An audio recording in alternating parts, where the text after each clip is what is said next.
আমার শেহজাদা কিছু নিয়ে যাও, আমার অনেক কিছু বলার আছে, অনেক কিছু বলার আছে। শেহজাদা আমাদেরকে চিনবে না, সবকিছু জেনে গিয়েছি। আমাকে প্ল্যান বিতে যেতে হবে মা। ভিউয়ার্স, শেহজাদের স্মৃতিশক্তি হারিয়ে গিয়েছে আর এই বিষয়টি জানিয়েছে তার স্ত্রী ফাতেমা। তো গোলামের স্মৃতিশক্তি ফেরাতে ফাতেমা এবার তলে তলে মাস্টারমাইন্ড প্ল্যান সাজিয়ে তাদের বাড়িতে থেকে গোলামকে সুস্থ করবে। তো কিছুদিন আগেও গোলামকে বলতে শেহজাদকে তারা ভুল বুঝে শেষ পর্যন্ত রিশাদের কাছে বিয়ে বসেছে ফাতেমা। তো গোলাম তো তার দিক দিয়ে সম্পূর্ণ ঠিক ছিল, কারণ তার সম্পূর্ণ স্মৃতিশক্তি হারিয়ে গিয়েছে আর শুধুই তাকে ভুল বুঝে গিয়েছে।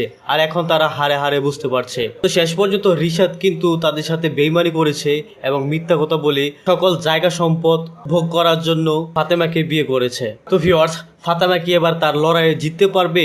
সে কি গোলামকে আবারও সুস্থ করে শেহজাদে পরিণত করতে পারবে? তো ভিউয়ার্স, কি ঘটতে চলেছে দুনিয়ার টাকার গোলাম নাটকের 9 নম্বর এপিসোডে, সেই সাথে 9 নম্বর এপিসোডটি কবে আসতে চলেছে ভিউয়ার্স, তারই সকল কিছুর বিস্তারিত আলোচনা থাকছে আজকে ছোট্ট আপডেট ভিডিওতে। তাই ভিউয়ার্স, ভিডিওতে লাইক দিয়ে চ্যানেলটি সাবস্ক্রাইব করে ধৈর্য সহকারে সম্পূর্ণ ভিডিওটি দেখুন।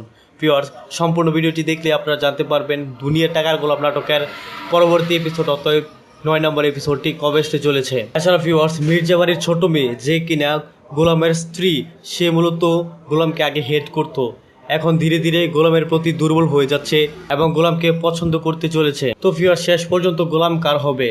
গোলাম কি মির্জা বাড়ির ছোট মেয়ের হবে নাকি ফাতেমার শেহজাদ হয়েই থাকবে? তো ভিউয়ার্স, আপনাদের কি মতামত তা অবশ্যই কমেন্টে লিখে জানাতে পারেন। আচ্ছা ভিউয়ার্স, আপনারা কি চান যে গোলামের আগের স্মৃতিশক্তি ফিরে এসে সে শেহজাদে পরিণত হোক? সেটি চাইলেও কমেন্টে লিখে জানাতে পারেন। ভিউয়ার্স, আপনাদের কাঙ্ক্ষিত নাটক বলতে দুনিয়া টাকার গোলাম নাটকের পরবর্তী এপিসোড, অতএব 9 নম্বর এপিসোডটি আসতে চলেছে আগামী রবিবার দিন দুপুর ঠিক 12টায় প্র্যাঙ্কিং এন্টারটেনমেন্ট ইউটিউব চ্যানেলের মধ্যে। তো ভিউয়ার্স, আশা করি বুঝতে পেরেছেন। সকলে ভালো থাকবেন, সুস্থ থাকবেন এবং পরবর্তী ভিডিও দেখার কথা জানিয়ে আজকের মতো এখানেই আল্লাহ হাফেজ।